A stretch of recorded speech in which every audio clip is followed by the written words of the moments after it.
Hi hello welcome to Akashika YouTube channel. ఇది early morning మేము రామేశ్వరంలో టెంపుల్కి ఒక 1 కిలోమీటర్స్ రేడియస్లో ఒక రూమ్ తీసుకున్నాం. అండ్ మార్నింగ్ లేసాక సన్ రైజ్ అయింది. ఇది అగ్నితీర్థం అంటారు. ఇది సముద్రం అండ్ ఇక్కడ ఆర్చ్లా ఉండేది అగ్నితీర్థం. ఇక్కడ అందరూ ఫస్ట్ సముద్రంలో స్నానం చేస్తారు. కొందరికి పిండ కార్యక్రమాలు ఉన్న వాళ్ళు కూడా ఇక్కడే చేసుకుని వెళ్తారు. అండ్ ఇక్కడ సముద్రం స్నానం అయిపోయాక టెంపుల్ ఒక నార్త్ గేట్లోంచి లోపలికి వెళ్తే మనకి 22 బావులు ఉంటాయి. ఆ 22 బావిస్లో వాటర్ తీసి అక్కడ టెంపుల్ అథారిటీస్ వాళ్ళు మన మీద చల్లుతారు. అది ఫస్ట్ రిచువల్ అనమాట.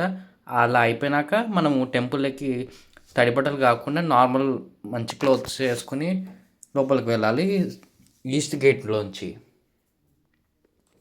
బేసిక్గా రామేశ్వరంలో ఫ్రీ దర్శనం ఉంటుంది అండ్ అమౌంట్ దర్శనం కూడా ఉంటుంది. ఈ రామేశ్వరం అనేది రామాయణంకి కనెక్ట్ అయి ఉంటుంది. పూర్వం రావణాసుని చంపినాక రాముడు సీతాదేవిని అయోధ్యకు తీసుకెళ్లే దారిలో ఇక్కడ ఇసుకతో లింగం చేసి ఇక్కడ ప్రతిష్ఠించి పూజలు చేసి వెళ్ళారంటారు. అందుకే ఇక్కడ శివలింగంని రామనాథ స్వామిగా పిలుస్తారు. ఇది వచ్చేసి మనకి ఈస్ట్ గేట్ అనమాట. ఇది ఈస్ట్ గేట్లో స్ట్రైట్గా వెళ్తే మనకి దర్శనంకి రూట్స్ వస్తాయి. నార్త్ గేట్లో వెళ్తే మనకి బావులకు రూట్ వస్తుంది. అండ్ లోపల 22 బావిలో వాటర్ చల్లడం వల్ల లోపల వీడియో తీయలేకపోయినాం, ఎందుకంటే ఫోన్ డ్యామేజ్ అవుతుంది. ఈ దర్శనం అయిపోయినాక రిటర్న్లో ఇది కారిడార్ అనమాట. అండ్ రీసెంట్గా మనకు తెలుసు పమ్మన్ బ్రిడ్జ్ కూడా ఓపెన్ అయింది. మేము పోయిన టైంకి ఇంకా కన్స్ట్రక్షన్లో ఉంటుండే. అండ్ ఇక్కడ ఉన్న నియర్ బై ప్లేసెస్ ఇక్కడ పెట్టారు.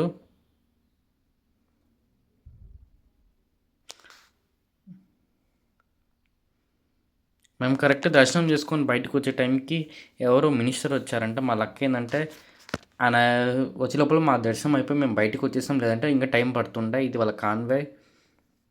నెక్స్ట్ ఇక్కడ దగ్గరలో కోదండ రామస్వామి టెంపుల్ ఉంది. ఇక్కడ చూస్తే ఇది ఓషన్ ఒక బ్యాక్ వాటర్. ఈ కోదండ రామస్వామి గుళ్ళో విభీషణుడికి రాముడు మాట ఇచ్చి నిన్నే రాజుగా చేస్తాను మాట ఇచ్చి ఇక్కడ పట్టాభిషేకం చేస్తాడంట. యుద్ధం గెలిచినాక లంకలో మరొక పట్టాభిషేకం చేస్తాడు. అండ్ ఇది కోదండ రామస్వామి టెంపుల్ దగ్గర. ఇది టెంపుల్ అనేది ఒక హైట్లోనే ఉంటుంది. మనకి ఇక్కడ ఓషన్ పెద్ద కరెంట్స్ ఏమి ఉండవు.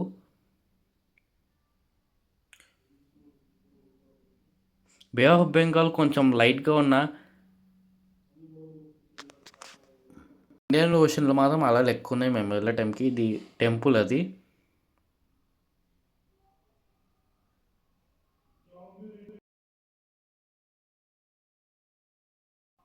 అండ్ ఇది ధనుష్ కోటికి వెళ్ళే రోడ్డు. మనకి రోడ్ ఒక్కటే ఉంటుంది, పక్కన సముద్రమే, ఇటు పక్క సముద్రమే.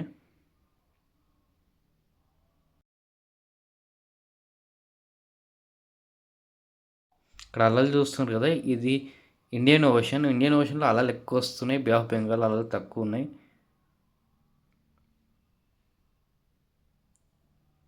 అండ్ మీరు ఈ వీడియో చూసేపాటికి నేను ఫోన్ అనేది కొత్తది తీసుకున్నాను. అండ్ పాత ఫోన్లో కొన్ని డేటా అనేది ఎరేజ్ అయిపోయింది. సో నేను మధ్యలో కొన్ని వీడియోస్ అనేది గ్యాప్ రావచ్చింది. ఇది ధనుష్కోటి, ఇండియాలో ఒక last road. Like, share, subscribe to Akashika YouTube channel.